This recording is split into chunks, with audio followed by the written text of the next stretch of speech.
Alrighty, folks, and welcome to our Wednesday interview show. I'm really excited to have Mary Bryant Schrader on, who is the author of the Modern Pioneer Cookbook. And this is an interview that comes from one of my favorite directions, which is from scratch living. And we haven't talked much about from scratch living in a long, long time. So I'm pretty sure that I'm going to have to cut us short when we've gotten to the end of the hour, and we're going to have her back on. But B, you guys are going to love this chat because it's going to be two people who love from scratch living talking about that and a lot of other things about life. But before we jump into that, Mary, welcome to the show. Tell folks who you are, a little bit about you, and how you ended up on the Living Free in Tennessee podcast. Hi, Nicole. Thank you very much for having me. And hi, everybody. It's all very nice to meet you or at least talk with you. But as Nicole said, I'm Mary Bryant Schrader, and I'm the author of the Modern Pioneer Cookbook. And it sort of all goes back to, as a child, my mother raised me, to make a lot of homemade foods and properly prepare them and not waste anything. And as I was sharing with Nicole earlier, once I got married and had a child, I wanted to provide these same nutritious foods for my family. And I started teaching just for free cooking lessons in my kitchen on Saturday mornings. I'm very passionate about this subject, and so I was very excited to do that when the ladies in my social circle asked me to show them how to make things like bone broth and cultured dairy and ferments and sourdough starter and sourdough bread and so on and so forth. And so I just went on with my life teaching this right here in my kitchen. And eventually, when my son grew up and went off to college, he and my husband encouraged me to put these little cooking classes that I was just doing for free right in my kitchen on YouTube, because I could reach a much broader audience. And since I was so passionate about this, in reaching this broader audience, I could really help to teach these skills and help preserve them for future generations. And so I started my YouTube channel. It's called Mary's Nest. And I have a website that corresponds with it by the same name, Mary's Nest. Anywhere on social media, you can find me with that name, Mary's Nest. And it just really exploded. It was so warming to my heart to see how many people were really interested in learning these traditional cooking skills. And it was sort of different going on to YouTube, because I think a lot of videos may just be 10 minutes, but my videos sometimes are an hour long, and they're very detailed, instructional type classes. But I really wanted to speak to the beginner who wanted to learn these things and then create a traditional foods kitchen, learn how to properly prepare food, not waste food, and then teach others, whether it's their children, their friends, their grandchildren. And it's just such a delight. And then going through this process, I was contacted by an editor at Random House who was just on a personal level looking for a recipe for how to make sauerkraut. And he saw my video and he said, gee, I think maybe we'd like to have this lady write a cookbook for us. And next thing I knew, I was writing this cookbook, the Modern Pioneer Cookbook. And it's a dream come true. I can't believe it. It's at all bookstores everywhere, and it's available online. And it's just, I've hit number 7 on the Publishers Weekly list. And it just brings so much joy to me that people are interested in this. People want to know how to make these foods. And it's shocking to me. I'm 65 years old, and I have almost 1 million subscribers on YouTube of the people who are, watching these videos. And so that's basically my story. And here I am now with both the YouTube channel, the website, and a cookbook. It's just an absolute dream come true.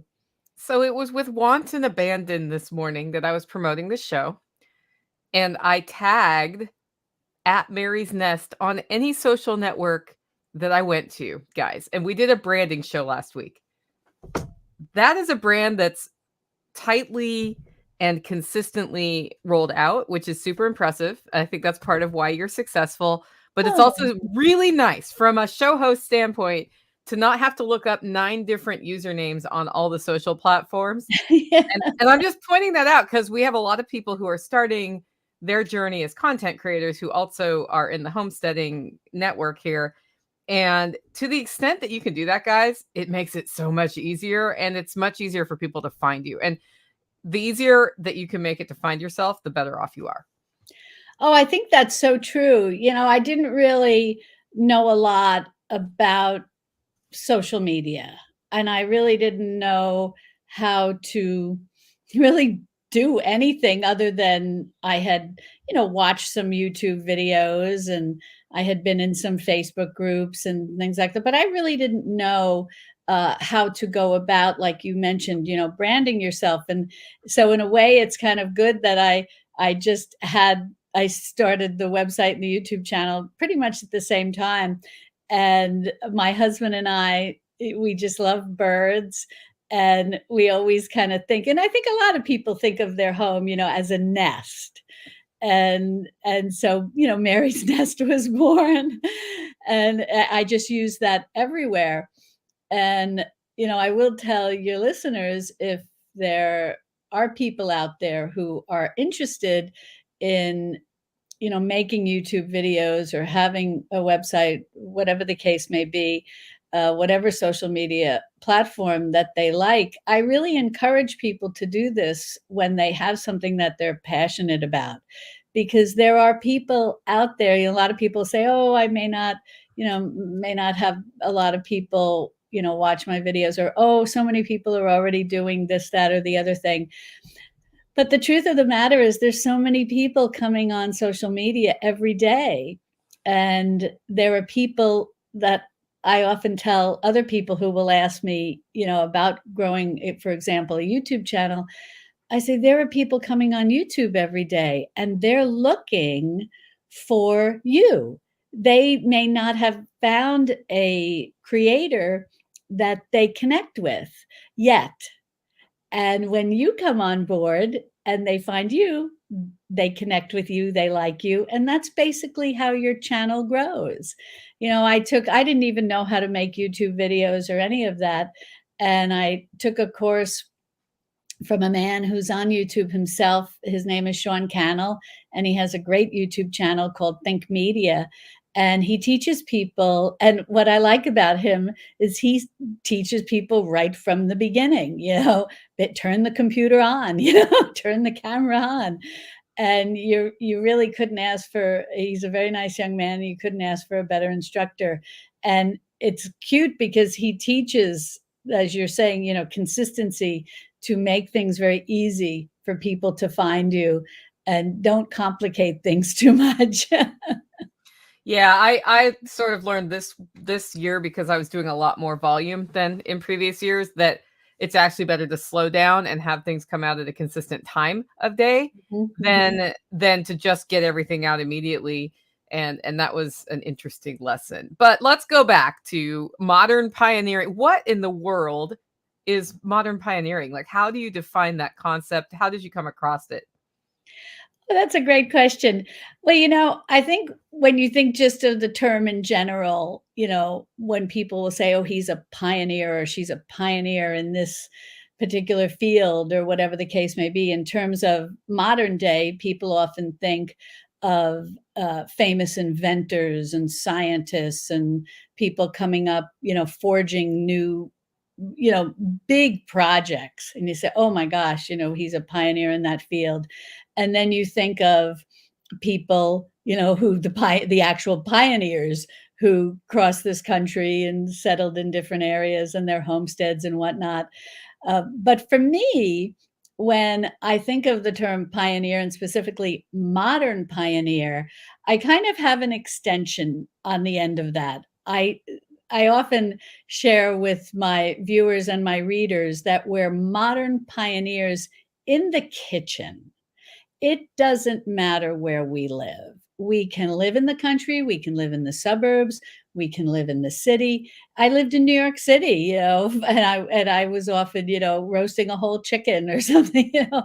It's where what we're doing is learning from our ancestors how they cooked whole foods, prepared them properly for good digestion, made the most out of every scrap, didn't waste anything, ate in the seasons. Even if we're just going to the grocery store, we can buy food that's in season. It's going to be more plentiful and it's going to be less expensive than trying to, for example, buy strawberries in January, and things like that. So we can look at our ancestors and see all the things that they did. And then we can apply that to our 21st century lifestyles. I mean, we're blessed. We have, indoor plumbing, running water, electric appliances, whatever the case may be. And but yet we can take what they did and do it in a modern way so as to make the most of what is available to us, and at the same time prepare the food similar to how our ancestors did, so that we are absorbing all the nutrients and we're using every last thing. That's what I love about, like, chicken bone broth. You can roast a chicken and you have this lovely meal, and it's so easy to do because the oven is doing the bulk of the work. You're not really, once you throw it in the roasting pan with some potatoes, carrots, and onions, you're done. And then an hour or so later, depending on the size of your chicken, you have this wonderful meal. And then you have a carcass, and then you can make bone broth. And for literally for pennies, you can even, if you used onions and carrots to make your chicken, and you peeled your carrots and your onions, you have those scraps. Those scraps are loaded with nutrition. So you throw those into your stock pot, you throw in your chicken carcass and any other scraps you have, skin or something that may not be particularly appetizing, you throw that into your stock pot, you make a chicken bone broth, you have something that's very rich in collagen and nutritious and helps with digestion. You then use that to make a soup with any leftovers you might have from your chicken, or you can use that bone broth in place of water when you're cooking rice or grains. Add in some butter, some sea salt. You're constantly, increasing the nutrition, and you're using things that may have not cost you very much.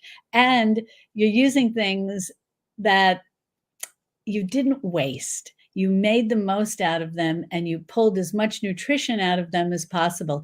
How many people peel their carrots and the shavings go into the garbage? How many people don't realize you can save onion skins? They're as nutritious as the onions, yeah.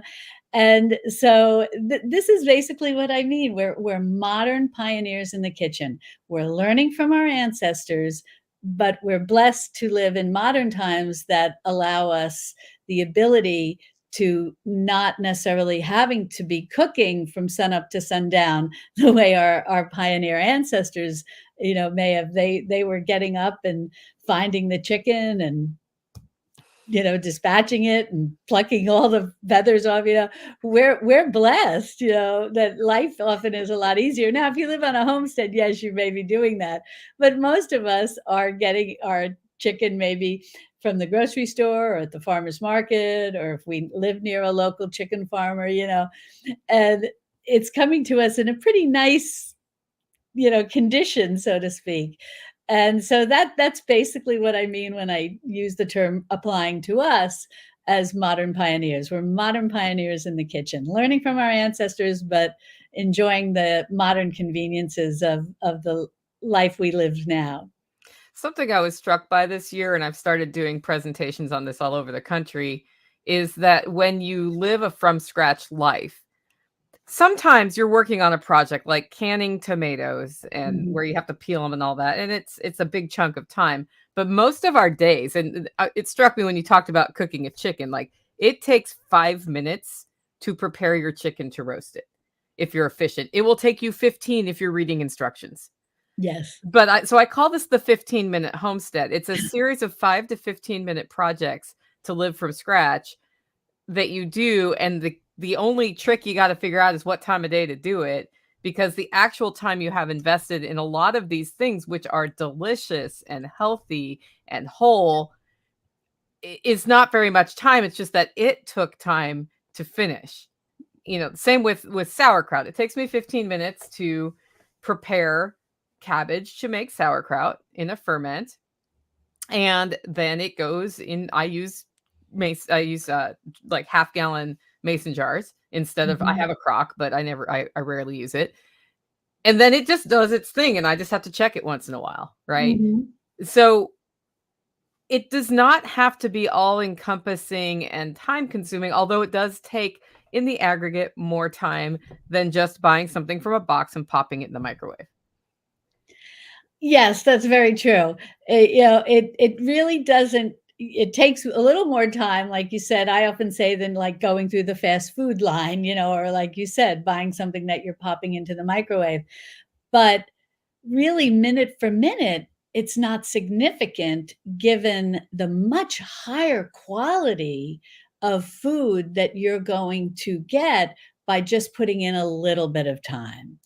And even with home canning, I always recommend, I think that a home canning, yes, that might seem like a little overwhelming. And I always recommend, like you mentioned, tomatoes, I always recommend starting with water bath canning because it's a little less intimidating than pressure canning. And I think a nice thing to do, and I hear this from ladies at my church who follow my YouTube channel and have learned how to water bath can. They say, "Oh yeah, we got a bunch of ladies together on a Saturday, and we decided we're gonna do home canning." And I just thought it was so cute.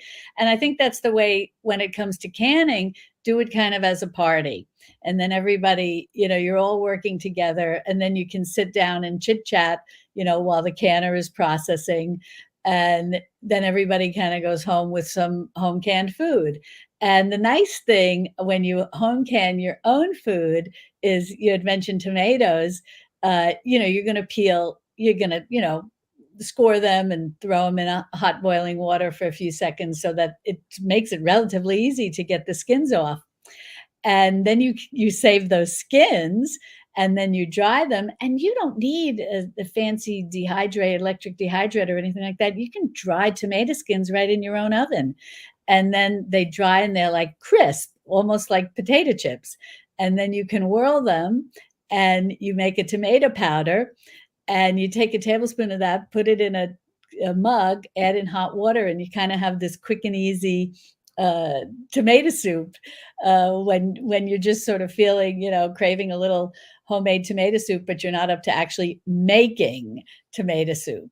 And so there's all kinds of things that you can do. And I love telling people, you can make it become like a game.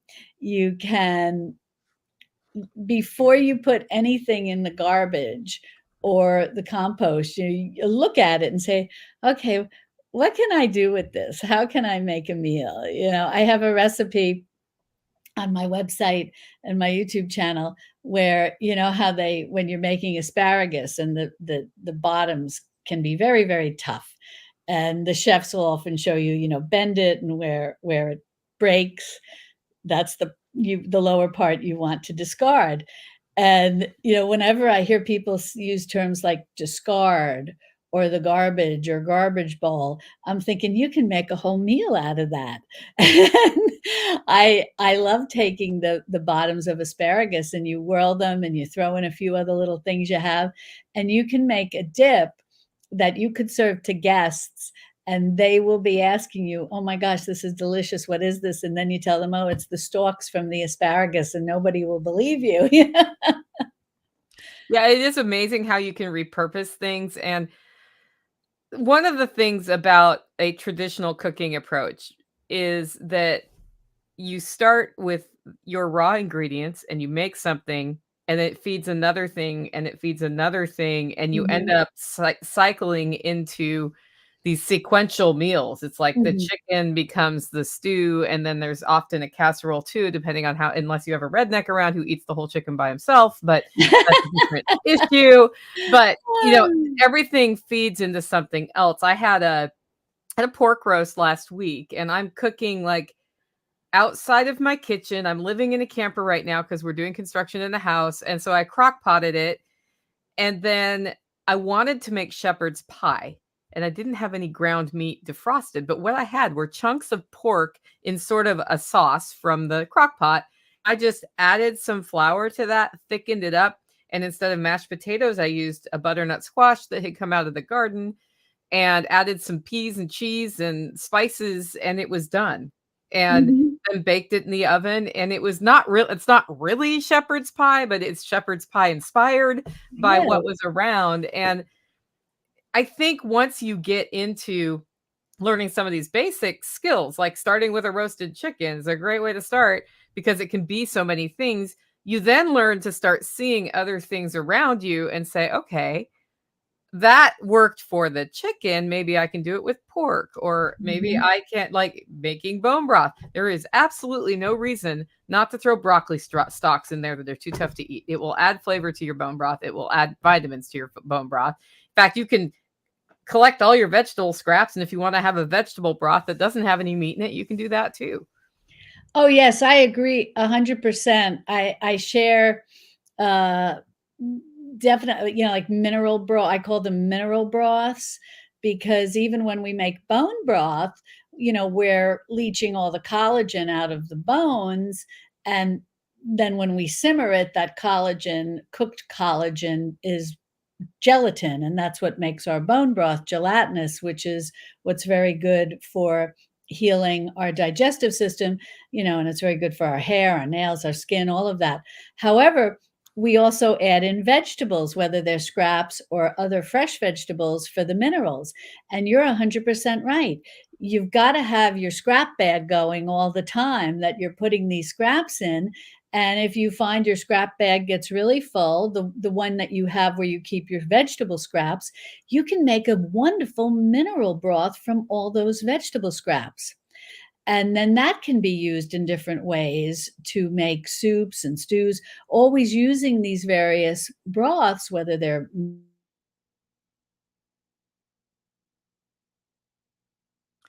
Okay, I'm not sure if it's just my the side, but broth. okay, Mary froze for a second, so we're gonna let her restate how to use vegetables for a broth once we get her back. But I am not seeing her moving right now. So hopefully we'll get her back on. Hey guys, listening to this in the live stream, if you have specific questions, let me know. This is one of those conversations that I can have that just will go on for hours because I so rarely, like, my mom is a from scratch cooker, but most people aren't. So Mary, you're back. You were just telling us how to use vegetables as sort of a mineral stock and how you can then fold that into things. So what are some things that you can make with that? Oh, yes, that's once you have your mineral broth, you can use that, and it's so cute because I'm looking at the comments on the side of our video, and someone said that they tried oatmeal with bone broth. You can also, especially if you have vegetarians in your family, you can make any grain with a vegetable mineral broth in place of water. So you're giving the person considerably more nutrition. You're introducing all the minerals because so many of us, unfortunately, with the soil being somewhat deficient, that sometimes we can be deficient in certain minerals, especially those sort of, micronutrient type minerals. But if we're on a regular basis bringing mineral bone broths into our diet, either as a sipping broth, you can use them, in place of water to make your grains. You can make oatmeal with the mineral broth, and you can make oatmeal, especially if you have the oat groats, the whole oat. You can cook that as a side dish, as a savory side dish in place of rice. So you're getting the benefits of the whole grain oats as well as it absorbing all of that mineral broth. You can also use a vegetable mineral broth if you're the kind of person who likes. I'm of Northern Italian heritage. My mother is Northern Italian. And so instead of water, when you make polenta or risotto, use certainly you can do all of this with bone broth, but you can do this with your vegetable mineral broths to bring in more minerals into your meals. So you can make risotto and, as I said, polenta. Also, too, and this is something a lot of people don't realize, you can use both bone broth and a vegetable mineral broth when you make smoothies. You do not need to buy these expensive collagen powders. I see these at the grocery store, a little, you know, round cylinder like looking container, $50. I I'm like shocked when I see that, because you can take your bone broth, and I'll explain, like beef bone broth is very good in, like, if you're doing a chocolate-based smoothie. Chicken bone broth is very versatile because it's mild. You can use that in fruit smoothies. You will not notice the difference, and you don't need, you're getting so much collagen from your homemade bone broths. You don't need to buy these expensive powders. And then you can even use fish bone broth if you've made that. If you get, I'll go to, you can even go to sort of the fancy upscale grocery stores like Whole Foods. And I often, you get to know the butcher and the fishmonger and these people. And it's very cute because when I first started asking our butcher, oh, do you have some tendons and ligaments? And he's like, I love you. No one wants to buy that. But you can also go to Whole Foods and you can say, because they'll get the whole fish in and then the fishmonger will fillet it to sell the nice expensive fillets. And I was very naive in the beginning, and I didn't 100% know what to ask for, and I didn't want to appear, like too odd. And I said to the fishmonger, could I maybe buy a whole fish? And I was thinking, what is this going to cost? But I'll take home, and he won't have to build in the cost of filleting it and all of that. I can do it myself, and so on and so forth. And he said, oh, what are you making? And I said, well, actually, I was just going to fillet it at home. I just want the carcass with the head and the tail because I want to make fish bone broth. It's often referred to, the French call it fish fumet. And he said, oh, if you don't mind hanging around and maybe shopping in the store a little, I'm going to be filleting a couple of fish and I'll sell you the carcasses for what, maybe $2. So I said, you got a deal. So I just hung out in the store and had a coffee or something. And then he gave me this big package of fish carcass. But fish bone broth is beautiful if you do a green smoothie. So you can be using your bone broths, and a vegetable mineral broth, it works in any smoothie. And so you can, if you just take that, you're getting a good mineral boost. If you mix your vegetable mineral broth along with some of your bone broth, then you're getting a good collagen boost. You can get the best of both worlds. So there are a lot of different things that you can do with just a simple vegetable broth. And people don't realize, they think, oh boy, I'm just throwing some scraps in with some water. But those scraps contain minerals. And if you just eat, say, some cooked carrots, that's great. But because sometimes our food is deficient, it doesn't have as many minerals as it used to. When you concentrate everything into a broth format, then you're giving yourself a really good boost of minerals. Like I often say, you don't need to go out and buy all kinds of fancy vitamins, and these are expensive, and how are they processed, and what exactly, is in them. Better to get as many vitamins and minerals from the food we eat. And often people will say, oh yeah, but a lot of our food is deficient. And that's why you want to be doing these broths, because these broths are concentrated, and they're either going to be very concentrated in gelatin, or they're going to be very concentrated in minerals, or a combination. And wherever you are making something, whatever recipe, you can even include these in baking. Whenever something calls for water, look at what it is that you are making and say, okay, I have a selection of bone broths and vegetable broths, and I know they have different flavors. What flavor will work well? And as I said, beef bone broths, they're a little stronger. They work very well with stronger flavored foods. And in the case of smoothies, if you're doing a chocolate smoothie, use your beef bone broth. So I think that's what you just need to get into the habit of having a good supply of bone broth on hand. I keep a lot in little containers in my freezer. And whenever I'm making something and the recipe, I say, oh, water. Okay. Well, which bone broth has a flavor that would be complementary to it, or which vegetable broth has a complementary flavor to it? Because I'll often label my vegetable broths eh, as to what I used. Because sometimes I may just be making a mushroom broth. Mushroom broth, if you're cutting up mushrooms and you have like some stems and pieces that you want to save, as opposed to, like, if you're making a cream of mushroom soup or something, everything can go in. But say you're making some type of recipe and you're using mushrooms and you kind of just want the cap. Maybe you're stuffing portobellas, or maybe you're cutting up baby bellas, the creminis, or even the white button mushrooms. They're very nutritious. And whatever, for whatever reason you don't want to use the stems, save those stems and make a mushroom broth. It's really got that umami flavor, which can be very helpful to people in your family who may be like lacto-ovo vegetarians. And so when it just comes to like vegans and just like really strict vegetarians, I always worry a little, are they getting enough nutrition? But, lacto-ovo vegetarians that are taking advantage of having dairy and eggs, but may need sort of that umami flavor. Maybe they're, missing a little bit of the meat flavored food. Maybe they're lacto-ovo vegetarians for whatever reason, health reasons, and giving them some mushroom broth, or making a risotto with mushroom broth, or cooking your rice and grains in mushroom broth can give them that wonderful umami taste.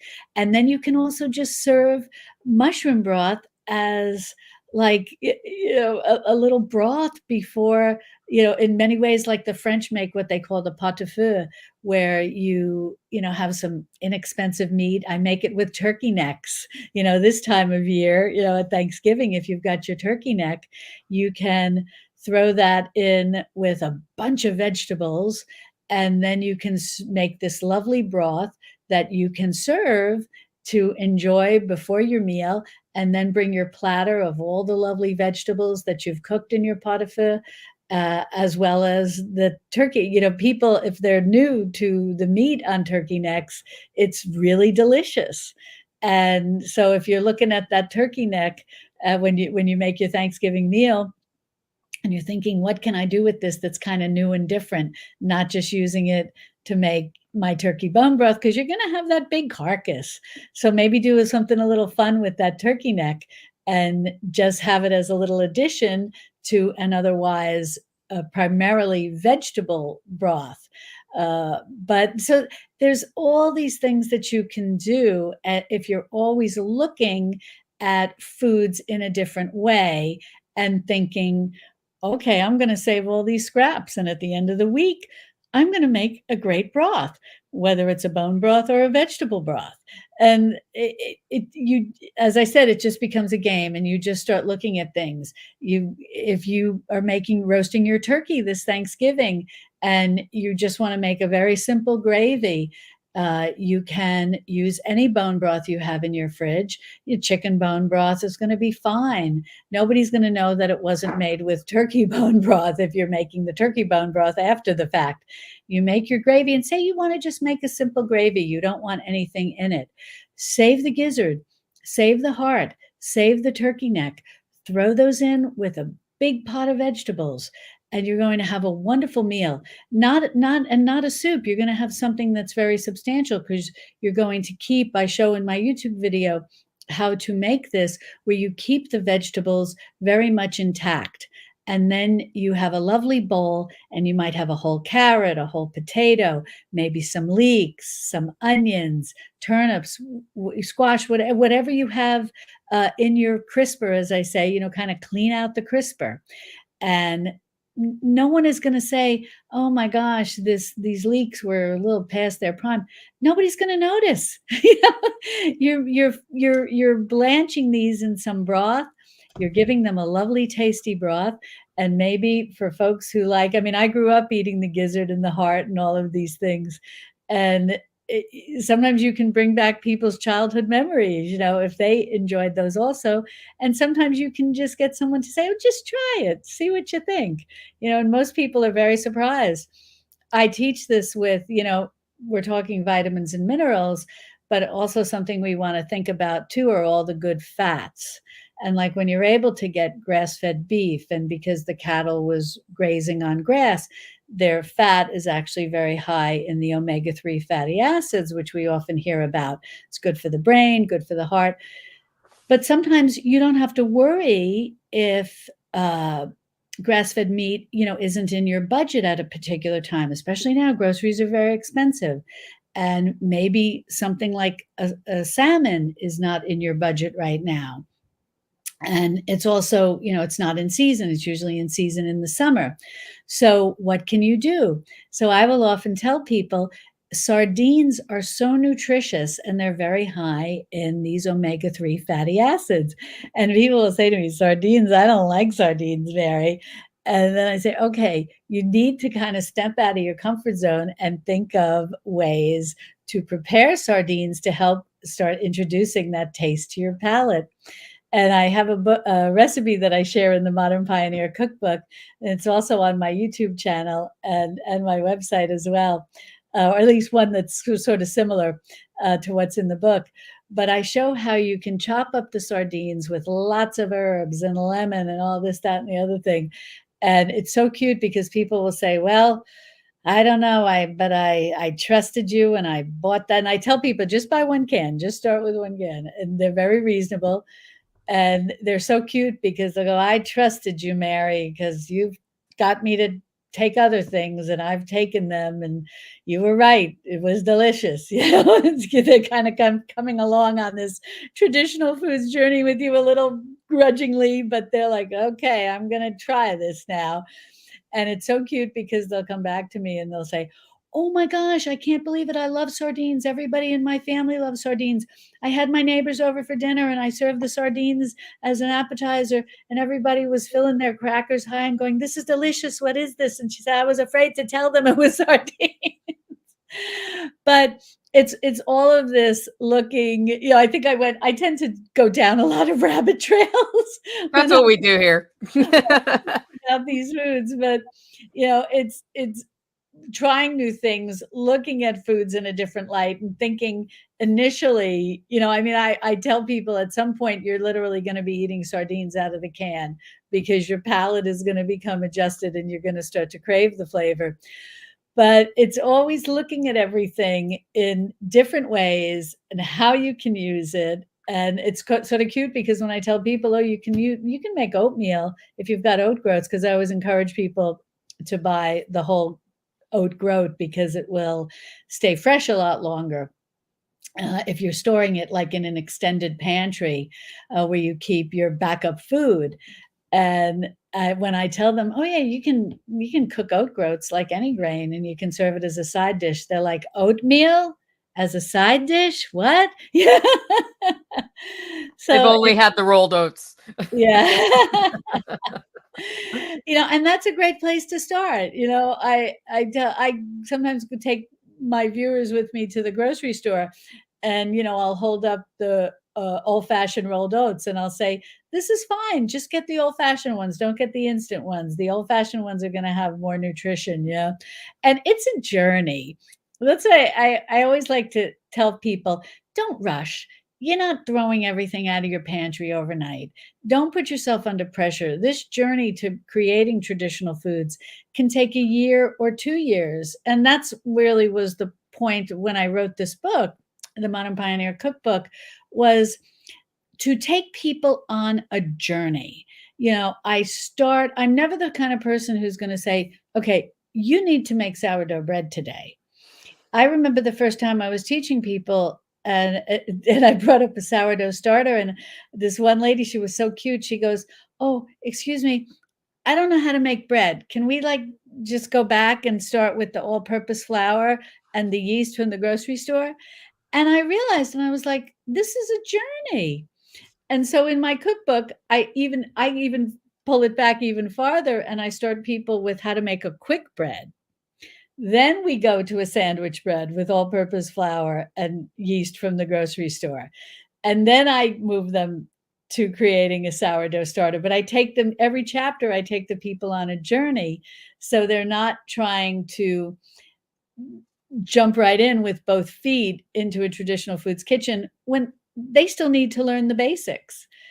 Starting about a roast chicken, that's like, I think like the first or second chapter, I said, okay. And it's so cute because I write a lot in the book. There's a lot for the people to read. I have family stories, but I also have a lot of information to help people feel that they can be very secure on this journey in their knowledge. And in one chapter, I write a lot of detail, a lot of explanation, and then we just roast a chicken so they can get that under their belt. And then in future chapters, we go on and we make roast chicken bone broth. Yeah. And so that's the most important thing to remember. It's a journey. Don't rush. Take everything step by step. Before you know it, you're looking at every scrap before you put anything in the garbage or the compost pile. And you yourself are starting to feel better because you're eating more nutritious food and you're feeding whomever, your friends, your family, more nutritious food. And I think everybody starts to feel better on so many levels because you're eating better food, you're saving money, you find you have more available funds in your grocery budget. Then you can say, okay, I might search out some eggs from pastured chickens, or maybe I'm going to buy a chicken that was pastured, or maybe I have a little extra money to find some really nice beef shanks. And you know it just it snowballs, and I get very passionate and I get very excited about this because I've seen so many people on this journey, and it just brings me so much joy because this can change your life, if you really embrace this. And it's not that hard if you do it step by step and don't rush yourself. Yeah, and that's a lot like setting up a homestead, guys. Like, you start with one kind of livestock, and you just do that the first year. That makes sense. Starting in the kitchen with roasting a whole chicken or even just working with a whole chicken and learning how to cut it into pieces Hmm. doesn't always save you money, but it can. And then over time, you can go from there to other really great things. Canning's the same way. Start with pickles. It's really hard to kill a person with dill pickles. Yes. It's vinegar. So you just start there, and then you can go into canning fruits, and then you can pressure can meats when you try pressure canning for the first time. I used to take people to green beans next, but Ah. then I canned meat where you just basically shove it in the jar and just can it because you don't have to do anything else to bone Mhm. in chicken. And I was like, oh, actually, that's easier than green beans, which you have to snap and you have to get the water right and blah blah blah. So everything is a step by step thing, and sometimes it's very easy to let the perfect be the enemy of the good, That wherein is. just taking a step is good. Okay, so I Mhm. have some questions. We're gonna bring one up here. Are there types of bones or vegetables or fruits to avoid when making bone broth? I think is what this is about. I joined Oh, late. okay. Yeah. That's an excellent question. Uh, Generally, the only kind of bones that I think you need to be conscious of what the source was, if they're neck bones, because that has sometimes been linked to different, disease conditions in an animal that's not been raised well. The nice thing about neck bones is they're very rich in cartilage. Uh, and you don't have to necessarily worry like with turkey necks or chicken necks. But when it comes to beef, if you're going to use neck bones, you really want to know the source and how the cattle were raised. Here in Texas, I live near a lot of ranches, so you can know how the cattle was raised and that it's healthy and not in confinement and things like that. And I believe it's called the Environmental Working Group. They're the ones who, they do a lot of evaluations on food and what is healthy, what might not be healthy, so on and so forth. And they often, will have warnings about neck bones from beef. So I think that's the one area you want to be careful with. But other than And that, deer too, guys. what was Like, that? and deer too. Deer. Oh, that's Chronic a good point. wasting disease. Yeah. I've not made bone broth Yeah. from deer, but that's good to know. But other than that, really, you can use pretty much any bones. Something that I often tell people, because with the popularity of beef bone broth having become uh, something that so many people are making homemade, which is great, but now sometimes, the bones we used to use, like oxtails and shanks, they've become costly. And what I tell people is, search out the ligaments and the tendons and the like the patella, it's like the kneecap, I believe, and different ones that are very high. They won't may not have a lot of meat on them, but they're very high in cartilage, which is rich in collagen. Cook up and make you a very gelatinous bone broth. So those are some sort of budget friendly options. And then there was Oh, I think the person asked vegetables wait. and fruits. Yeah. Yeah. For fruits, uh, really the only things that I have used, and generally this is in the fall because it's based on other things I've made, I will use like apple scraps or pear scraps, which will make a very nice sort of fall flavored bone broth, or adding those into a vegetable broth. When it comes to vegetables, I think a lot depends on what your personal health condition is. Some vegetables are very high in something called goitrogens, and these are the vegetables that tend to fall in the cruciferous family. And those are things like broccoli. And goitrogens can be a little hard on the thyroid if you are prone to thyroid issues. So uh, are if you do know that you have those issues, then you're gonna pull back on cruciferous vegetables. If you don't have thyroid issues, what I generally recommend is if you want the nutrients from your cruciferous vegetables, you want to put those in more towards the end of making your bone broth, maybe like the last 10 or 15 minutes. So you're not getting a super high concentration of goitrogens in general. Next, the type of vegetables you need to think about are those that are high in oxalates. And those are things like spinach. And this is very easy. You can go onto the internet because there are a number of vegetables, mostly those things that are in the the green leafy vegetable family, and just type in, vegetables, as we mentioned earlier, goitrogens with the cruciferous, and you'll get a list. Or you can type in vegetables high in oxalates. And oxalates can be linked to forming kidney stones. So if you know that you're prone to kidney stones, then you would want to avoid putting those type of vegetables in your bone broth. Now, does this mean you can never eat those vegetables? No, not necessarily. If you cook them separately and drain off the water and then toss them with a lot of butter, uh, Butter makes you everything better. butter makes everything better. Yeah, I'm a firm believer in that, and so is my mother. And given that she's 98 years old, I'm not questioning her. But uh, you can eat those with a lot of butter, and eat them obviously in moderation. But even if say you've never had kidney stones, you don't feel you're necessarily prone to oxalates, just like with goitrogens, these are foods that we do want to be careful with, only because we don't want to develop those conditions. So you don't want to be stuffing for example, your beef bone broth stock pot, or slow cooker, or instant pot, depending on how you make it. On my YouTube channel, I show you how to make all kinds of bone broth in all kinds of vessels. So you have a lot of options available to you. But you don't want to be stuffing something that's going to simmer. In the case of beef bone broth, chicken bone broth shorter, but in the case of beef bone broth, something that's going to be simmering for 12 hours, because you're leaching all those oxalates out of those greens, and then you're concentrating them in a bone broth.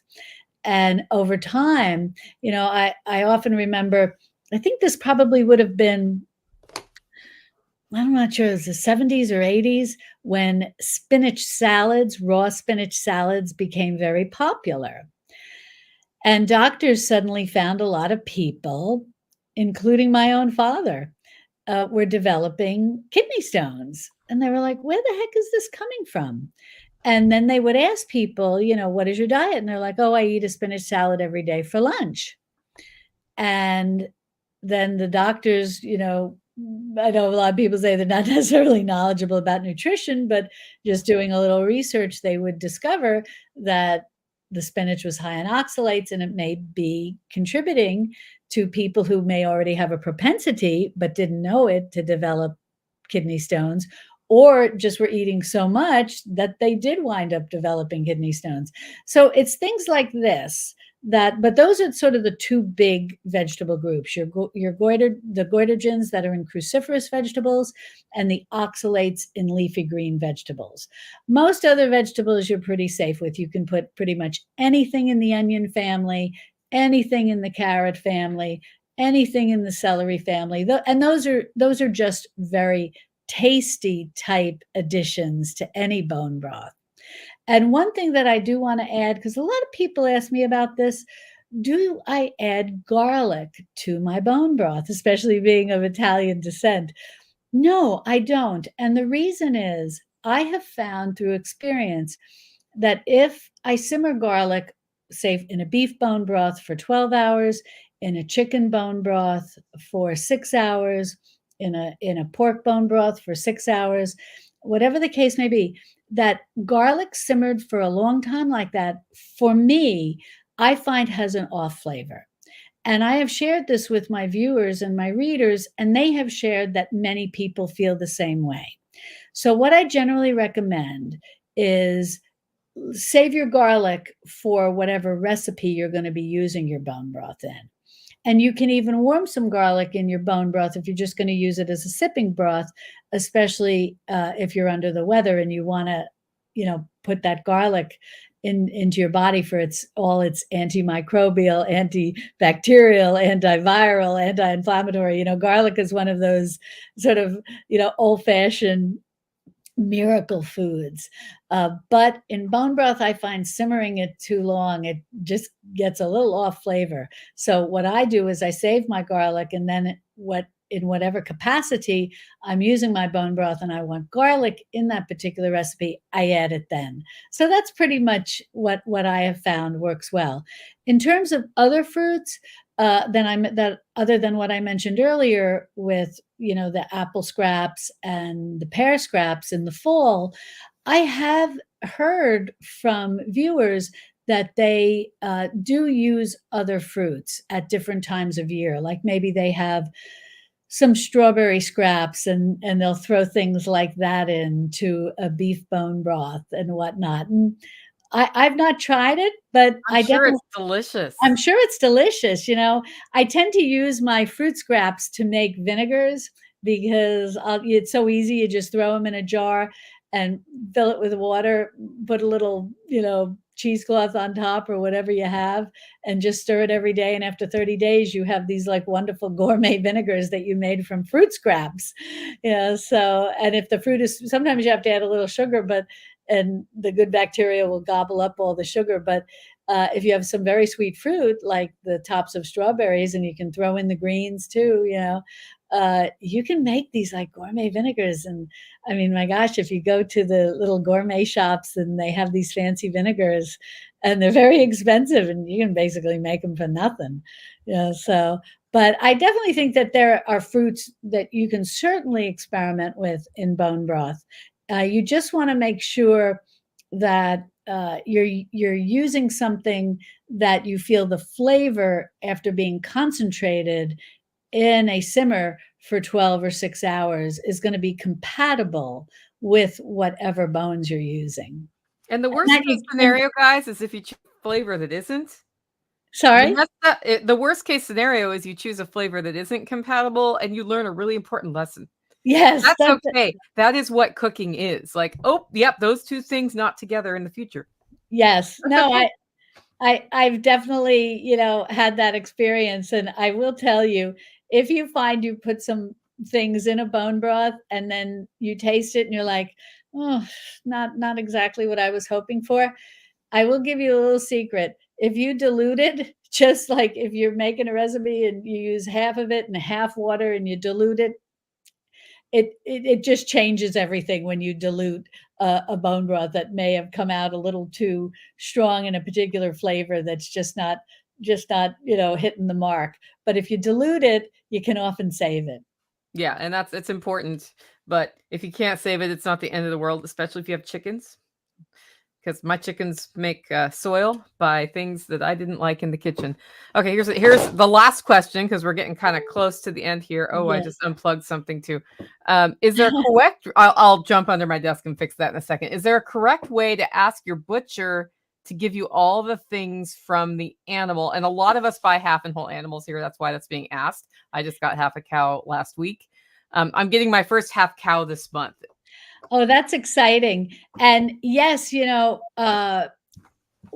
I was a homeschool mom from first through eighth grade for our son, and he had a nice social circle of other homeschool kids, and all the parents and I were friends, and many of them had very large families, and so they'd either buy a whole cow or a half cow, or sometimes we just all go in and say, well, we have maybe smaller families. Oh, hi, Robin. Thank you. I just saw the comment. I love this. Hi, Robin. How are you? But and sometimes, for smaller families, you can divide a cow up and just get a quarter, whatever the case may be. But you can also, in this case, maybe you're getting a half and you don't know the other person who's getting a half. Often, and this is what ranchers have told me here, at least in Texas, is that most people want things that have the bone out. They want ground beef, they want steaks that have the bone removed. They want these sort of what average people think of as kind of your nicer cuts of meat. So what you want to say to your the butcher or the rancher, whomever you're getting this half cow from, is can you have all the bones? And they will often be delighted that you want the bones. You could say, can I have uh the shanks? Sometimes shanks, other people may be making ossobuco, so they'll be wanting those. But can I have the oxtails? A lot of people still don't ask for oxtails because they find that if they're not making bone broth and they're just making a meal with oxtails, they'll say, oh, it's like kind of fatty and all. They don't appreciate the fat like most of us traditional home cooks do. So you can ask for the oxtails. Ask for your roasts to be bone in, because when you roast meat, you want the bone in because the bone is going to release the collagen into the meat, and that's going to make it more digestible. This is what our ancestors did. They weren't eating all these meats that had the bone removed. So ask for your roasts bone in. So the oxtails bone in. If they're able to supply you with the tendons and ligaments, ask them for all the tendons and ligaments, and ask them for the kneecaps, and ask them for any bones around any of the joints, any of the sort of ball bearing type bones that are in an animal. These are all the things that you want. And if the other person is not, you can start with, I want all my roasts bone in, I want my steaks bone in. I don't recommend asking the butcher for anything ground.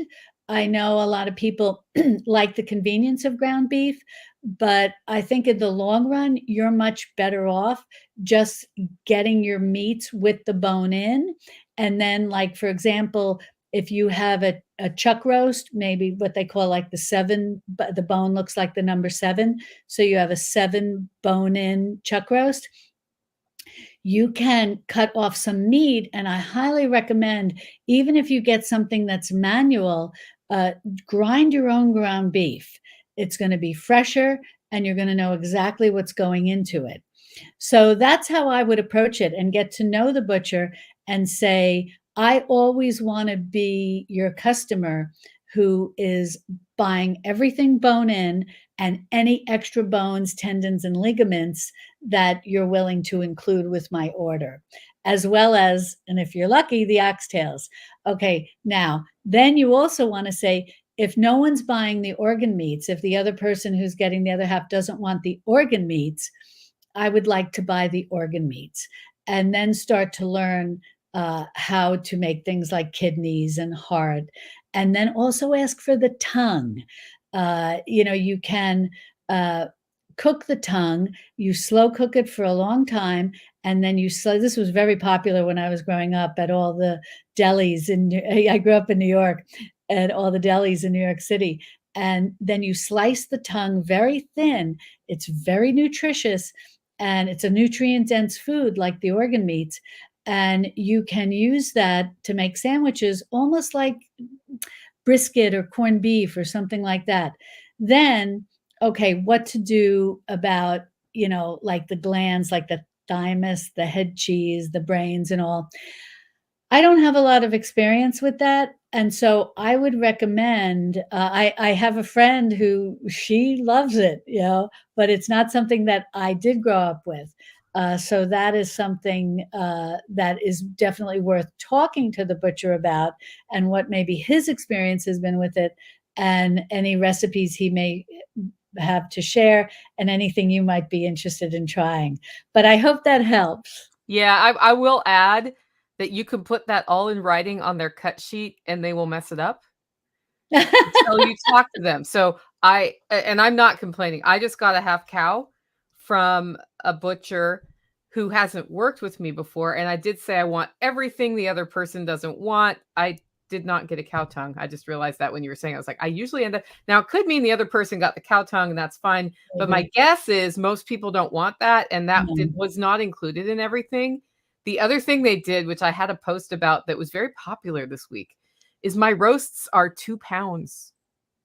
And the person who eats here will eat 3 pounds of meat by himself. And so I just jokingly posted this because it's not a big deal that I got these cut up roasts in 2-pound increments, because that is what that butcher's experience is that their customers want, right? Yes. And that's okay. I can put 4 roasts into a dish. It's not a big deal. But I posted it and I said, this is teaching me something about society that I did not realize. And apparently we don't eat the way that we eat here. And I'm just as happy with a big chunk of meat. But in order to have gotten those subtleties taken care of, rather than having them on the cut sheet, I needed to have called that guy and say, this is what I'm really looking for. I'm like, genuinely, I want all the bones that it is safe for me to have. And they will, when you ask for all the bones on the cut sheet, you will get some pieces of leg. You won't get the spine. You won't necessarily get the ribs, even if you've had the meat cut out of the ribs. And that just depends on how you want it cut up. And you certainly don't get the neck bones. So having the conversation about what you mean by all the organs is also super important. And then once they've worked with you, they'll get it. Sometimes they still might make a mistake because their staff is used to cutting things up a very different way for most of society. I think that's very true. And I think that we always, like in our group, there was always at least one person who was having an actual conversation with the rancher. And because we were often working directly with the rancher. And then, but yes, it's easy for things to get a little mixed up in the translation from the rancher to the butcher to the customer. And I think you made such a good point about the roasts, and even I will laugh if I'm at the farmer's market and I'll ask for these things, like a 7 bone-in chuck roast, or, oh, do you have like a 5-pound pot roast, bone in? And they're like, oh boy, I wish I knew about this in advance, because Yeah, most nobody people wants, just don't want that. they don't want They're that. like, what do I do with that much meat? I'm like, one night here. That's one night here. Yeah. And I'm gonna have a little bit of leftovers. Yeah, and it shrinks, these things shrink when you cook them. Yeah. But, I think that's excellent. Yeah, and you raised a really good point. When you get to know the person, if you can get into the habit of working with a butcher, a regular butcher or a regular rancher, they get to know you. And I remember the dairy that I used to go to get raw milk. In Texas, you can buy it at the farmer's market now, but back when you had to get it at the dairy, it was so cute because I was talking to the dairy farmer one day and I said, gee, I'd really, this is like 25 years ago. This is before, bone broth exploded. And I was like, gee, I'd really, like to get some bones, beef bones. And, do you know somebody? He's like, you want to buy bones? And I said, yeah. And he said, I, I'm friends with, it's like Bob down the street, he's got a ranch and he's so cute. And he says, Next week when you come to pick up, I'll have him here." How cute is this? I come to pick up my milk and there's this very nice man, the actual person who owned the ranch and is raising the cattle, just free range, eating pasture. And he has a bag like this big, just filled like with marrow bones and oxtails and shank. And he's like, $2. You're And like, I'm "I'll like, give you 4." yeah, I'm like, I'm giving you more than $2. I said, you don't realize how valuable this is. He says, nobody wants to buy this. I said, I have a whole social circle of ladies who are going to call you today. And when they come next week to get their milk, you have bags like that. I said, and you charge a lot more. You need to charge a lot more than $2. And Yeah. that's where that turkey roasting oven that you just plug into the wall is super helpful because you can make bone broth in that, and it's big, and you can fit all those cow bones in there. That's how we do it every year here. I'll have That's a like very 3 of that's them going. that's a very good plan. Yeah. Okay. Well, we're at the end of our time, Mary. I hope we can continue this conversation next year on my podcast. Wonderful. But before we sign up, like, how do people get your book? How do they connect with you? Talk to us about how people find Mary. Oh, wonderful. Thank you. Well, pretty much any bookseller like Barnes and Nobles, Books a Million, Target, and any kind of your big bookstores or stores that carry books should have my book on the shelves, The Modern Pioneer Cookbook. And I'm on the cover, so hopefully it'll be easy to recognize. And then it's also available online, again, from all your online retailers, Amazon, Barnes, Books a Million, all the usual suspects that sell books online. And they can go right to my website, marysnest.com. And up in the toolbar, there's one that says my cookbook. If you click on that, it'll bring you to my cookbook page and it will have everything, all the different places that you can click on if you want to order it online.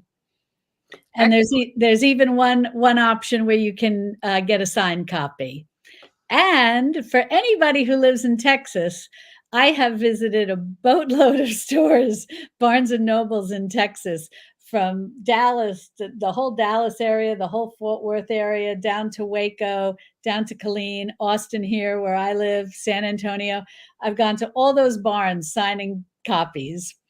And so hopefully if people are in Texas and they're looking for a signed copy, they can find one at Barnes. And as a matter of fact, this Saturday, if you live in the Austin area, I will be at the Barnes and Nobles in Sunset Valley doing a book signing. So if you're in the area, come on over. I'll give you a hug. All right. Well, thank you so much for being on the show today. Yes. And they can also find all of my videos at Mary's Nest on YouTube. Yeah. And guys, those links will be in the show notes. Wonderful.